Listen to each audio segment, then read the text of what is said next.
Hi, welcome to Quite a Queer Conversation with me, LP. And me, Adam Lambert, on Virgin Radio Pride. Well, hello. Hi. How's it going, man? Like I said, long time no see. I know. We just saw each other at a show at the Echo in Silver Lake the other night. Yeah. It was so nice. That was fun. It's only like the second time I've been there since everything got like back, sort of. Yeah, I haven't been there in like probably like 15 years. I hadn't been there in so long. Yeah. It was so cool to go back in. How did we meet? I don't really like.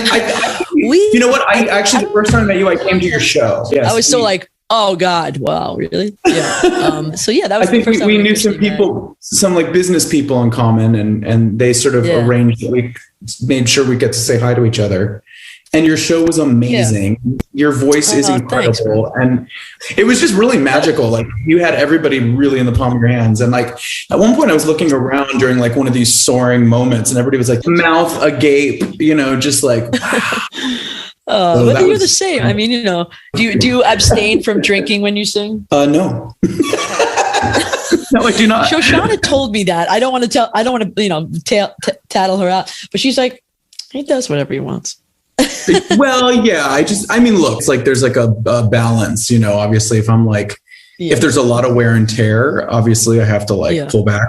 I don't drink as a rule, but for me, the Queen stuff, I always just feel like, it's rock and roll and it just kind of puts me in the spirit. But dude, I have seen that and oh my God, I mean, like, I can't believe those notes that you're hitting and holding and just like the attack, the execution. I'm like, wow. Sometimes on a long tour, it's like the 2 shots of tequila actually get me to the note. It helps, Well, it changes when you're in shape, doesn't it? It's like there's in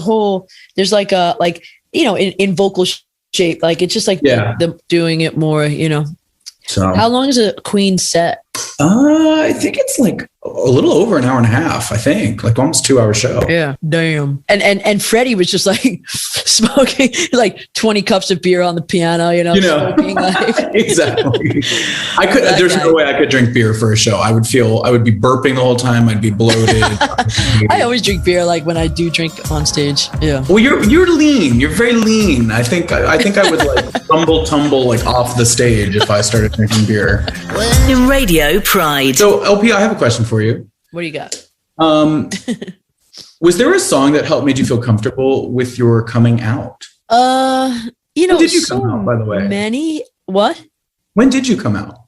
I came out like 19. So, it's like it was like kind of like my mom passed away. I was all kind of like, all right, I got to change the disc when I decided to do music and everything. And I just felt like I was ready to live my own life for a second. I was like, I think I like, Jeff Buckley's So Real is like, very like kind of like, dear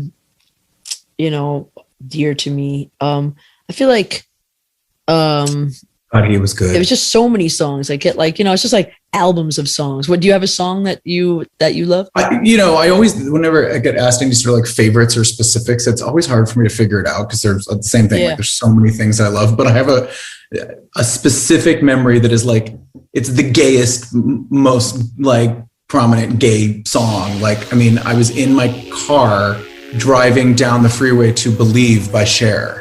And, it had just come out. That's perfect. I had just come out. It had just come out. I had just gotten this car. I was like, the window was down. What kind of car was it? It was a Cougar, a Mercury Cougar. I was like, I am in a sexy car. I'm about to graduate high school. Like, I am ready. Virgin Radio Pride. Did you come out to your friends first or your parents?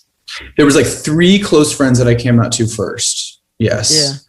And then I came out like a few months later, I think during the summer or like early the following school year, my brother was doing something at some sort of speech thing at the local university. And I went with my mom and one of the kids did a piece about a kid being gay and like coming out to his parents and then his parents like rejecting him for it and being religious and throwing him out. And then it was sort of a cautionary tale, like this could happen, this poor kid in the story.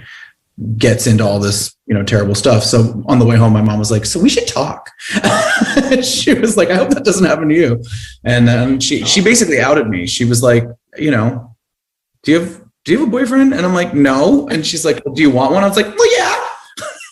Oh, yeah. I think that's the thing. Like that would have been nice. One of the things I really was sad about, was that I didn't get to talk to my mother about it, because I just wasn't ready to deal with it in my own head.